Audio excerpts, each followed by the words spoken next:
All right, so today we're gonna dive deep into fascism. Okay.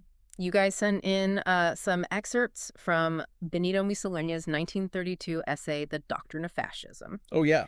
and it's a big one. It's a big one. Yeah, And I'm excited to break it down. yeah. And I guess the first thing that kind of jumps out at me is this quote: "Fascism denies the equation well-being happiness, which sees in men mere animals content when they can feed and fatten." Whoa. Oh, Yeah, that's a charged statement right off the bat. yeah. He's really setting the tone there for what he sees as wrong with the world as he sees it. Right. And it's interesting because it sounds like he's saying well-being, like material well-being, does not equal happiness. Right, and that was really a direct attack against what he saw as the kind of the failures of 19th century thought, this emphasis on material progress, on individualism, and kind of this idea that happiness can be found in just accumulating wealth and possessions. Okay, so instead of chasing the easy life, as he calls it, Yeah. what does he propose? Like, what's the alternative? Well, for Mussolini, true fulfillment comes from serving something greater than yourself, and for him, that is the nation, The state. the state. Yeah, Okay. and he's very clear about that. He says the fascist disdains an easy life. So there's this real emphasis on struggle, on sacrifice, on serving this higher purpose, which again for him is the state. Okay, so we're already starting to see this idea that the state is not just some neutral entity, it's like it's the source of meaning. Absolutely. Yeah. For Mussolini, the fascist state is the ultimate source of authority and meaning, and he uses this phrase, he says it's all-embracing. Okay. There's no room outside of the state for anything else. So no individual rights. No. Not really. Yeah, okay. Not in the way that we would understand them today. Right, because he explicitly says he rejects anything that challenges the state's absolute primacy. Right. Yeah. Liberalism, democracy, Yeah. socialism, these are all seen as threats. Okay, so this is where we get that term totalitarian idea. Exactly. Yeah. He's describing a system where the state controls every aspect of life. Okay, but hold on. If the state is everything, where does religion fit into all this? It's a good question. And, Mussolini, while he doesn't promote a specific theology, he sees religion, and particularly Catholicism in the Italian context, as a force for social cohesion and moral order. Mm-hmm. He actually says that the fascist state sees in religion one of the deepest spiritual manifestations, and that it respects religion but defends and protects it. Okay, so religion's okay as long as it supports the state's goals. Yeah. But isn't that kind of a contradiction, though? Like, he rejects the easy life, he rejects the pursuit of happiness, but doesn't religion, at least in some interpretations, offer, personal salvation, happiness in the afterlife? That's a really interesting point, and it highlights, I think, one of the inherent contradictions within fascist ideology. It's like, Yeah. on the one hand, he's talking about spirituality, Right. but ultimately it's a very specific kind of spirituality that's subservient to the needs of the state. Okay. Individual salvation or happiness isn't really the goal here. It's all about serving the national cause. So we're seeing this real emphasis on the collective over the individual. Absolutely. Yeah. And speaking of the collective, there's this concept of the corporatist state that he talks about. Can you break that down for us a little bit? Sure. So the corporatist state, as Mussolini envisioned it, it was a system where different interest groups, so you'd have like workers, employers, professionals, Okay. they would be organized into these corporations under state control. And the idea was to eliminate class conflict by having everyone theoretically work together towards national goals. It sounds kind of like he's trying to create this perfectly harmonious society where everybody's on the same page. Yeah, that's the image. He's trying to project this idea of a unified nation where everyone's working together for the common good. But how much room was there for like actual disagreement or dissent in this system? That's the key question. Yeah. Because while he's presenting this idea of everyone working together in reality, the state always had the final say. Individual liberties and freedoms were ultimately sacrificed at the altar of national unity and state power. Okay, so it's starting to become clear that this whole ideology is really about putting the state above everything else. Exactly, and that's really one of the defining features of fascism. Wow. This is pretty intense stuff. So far, we're seeing a worldview that kind of flips a lot of traditional ideas on their head, like individualism, the pursuit of happiness, even religion.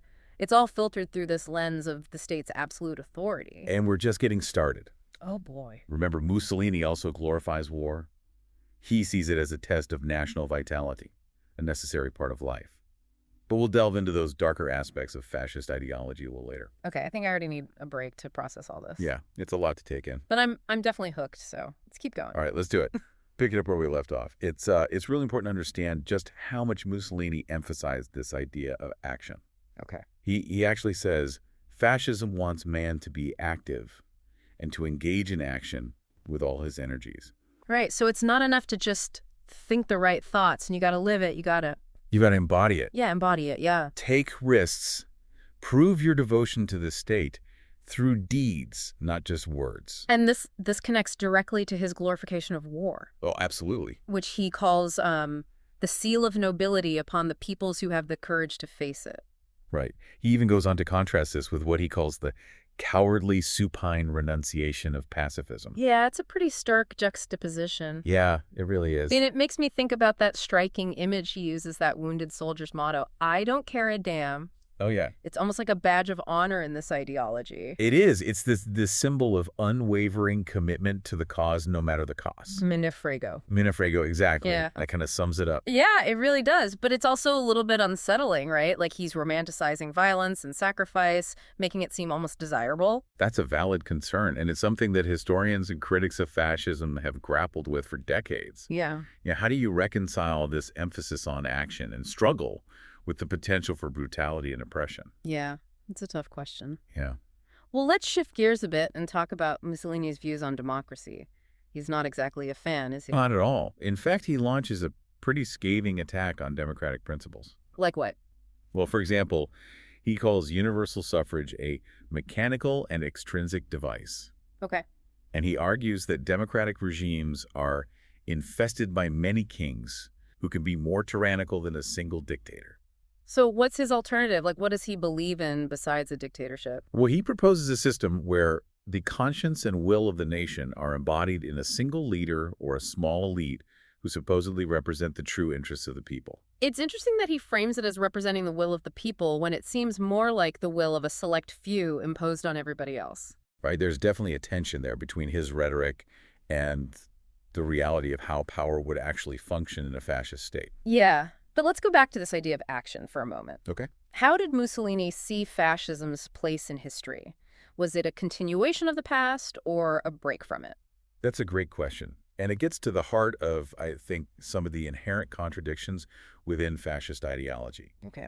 On the one hand, Mussolini constantly evokes the legacy of ancient Rome.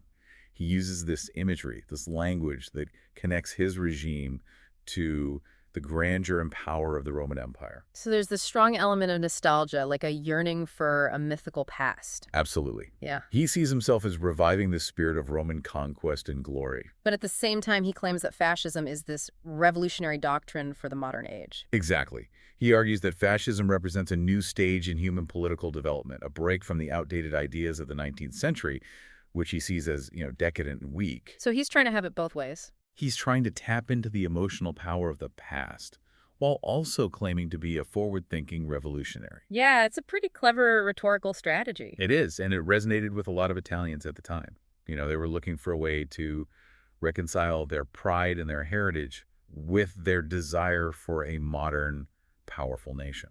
But if we dig a little deeper, this tension between tradition and modernity, between the past and the future, it reveals some of the underlying inconsistencies in his thinking. Right, like, for example, he glorifies war and violence as expressions of national vitality, yet he also embraces modern technology and industrialization. Mm-hmm.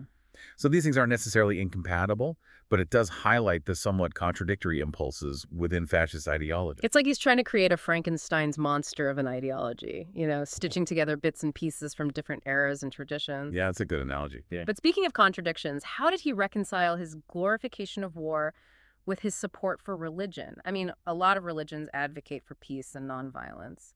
That's another fascinating tension within fascist thought. Yeah. On the one hand, he acknowledged the role of religion in providing moral order and social cohesion. Right. But ultimately, he saw it as subservient to the needs of the state. Okay. The church, in his view, should support the national cause, even if it meant condoning violence and war. So individual morality, religious principles, they take a backseat to the demands of the state. Exactly. And that speaks to the fundamentally totalitarian nature of fascist ideology.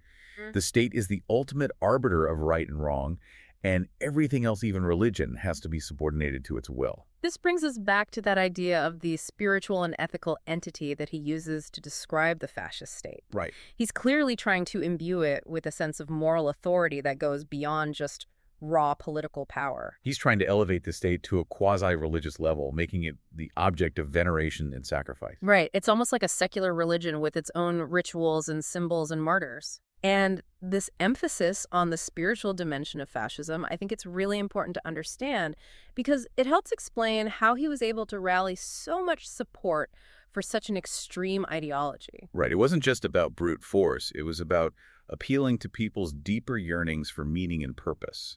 So he tapped into a sense of national pride, a longing for a return to greatness, and a willingness to sacrifice for a cause larger than themselves. Exactly, and that's a powerful combination. It is, but it's also a reminder that even seemingly noble ideals can be twisted and distorted to serve really dangerous ends. Absolutely, and that's why it's so important to critically examine these ideologies, to understand their complexities, their appeals, but also their inherent dangers. Because as we've seen, fascism's legacy is one of both seduction and destruction. Exactly, and understanding that seductive power, I think, is crucial for preventing its resurgence in any form.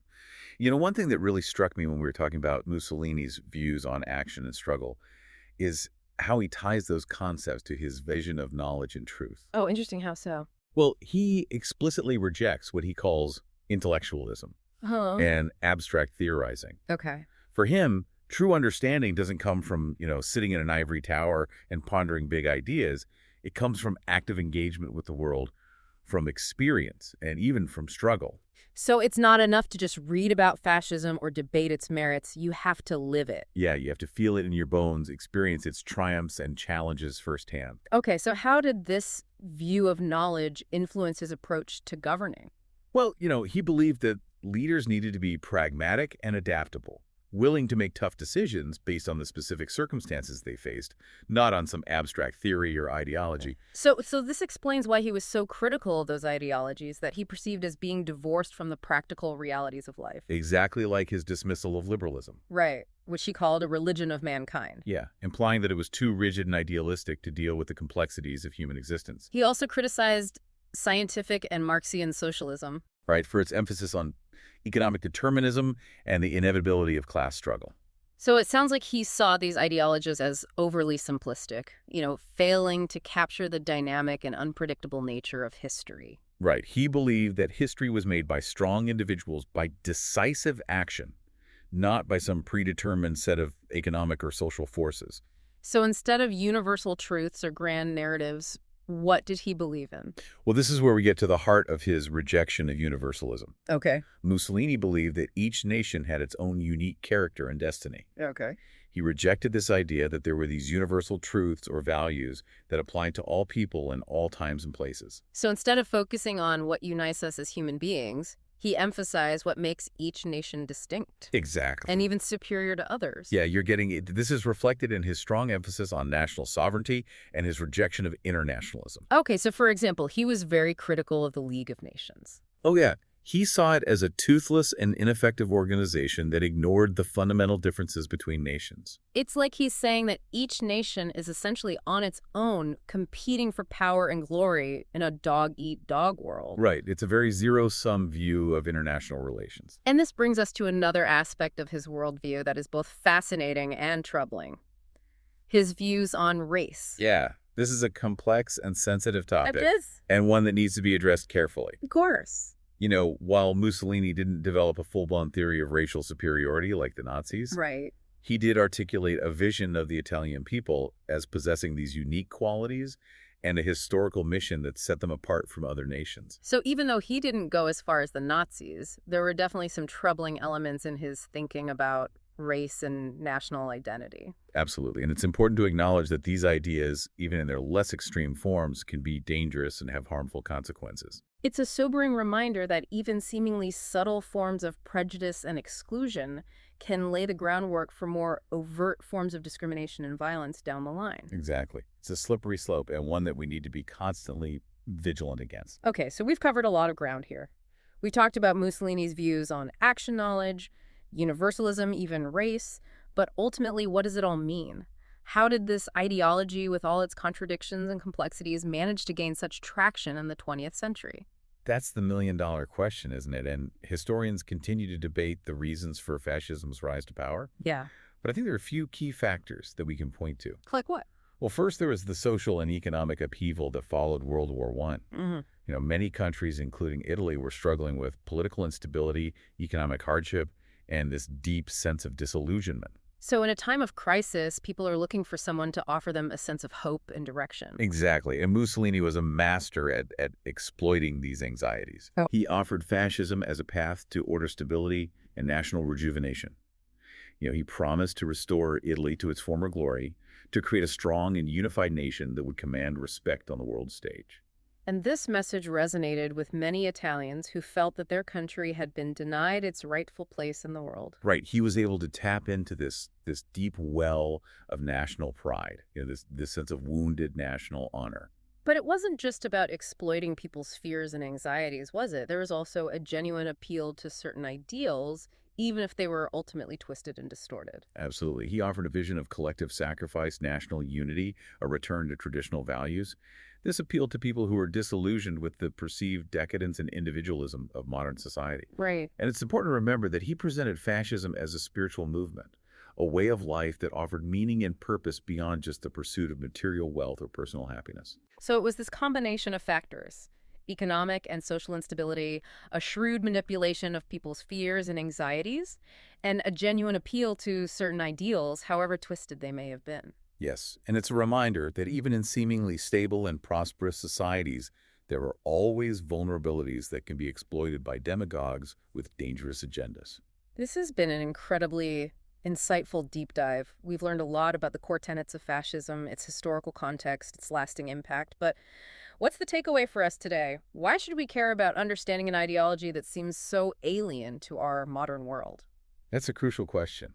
And while the world has changed dramatically since Mussolini's time, the dangers that fascism represents are still very much present. In what way? While the allure of strongman leadership, the appeal to national identity, the scapegoating of minorities, these are all themes that continue to resonate in disturbing ways even today. So understanding fascism isn't just about studying the past, it's about equipping ourselves to recognize and resist similar threats in the present. Exactly. We need to be aware of the warning signs, the seductive rhetoric, the subtle erosion of democratic norms that can pave the way for authoritarianism. And we need to be willing to speak out against injustice, to defend the rights of others, and to hold those in power accountable. Absolutely. It's a reminder that the fight for freedom and democracy is never truly over, Yeah. and that we all have a role to play in safeguarding these precious values. Well said. I think that's a perfect note to end on. So thank you for joining me on this deep dive into the world of fascism. It's been a fascinating and thought-provoking journey. And to our listeners, thank you for tuning in, and keep those questions coming. We'll see you next time for another deep dive into the world of ideas.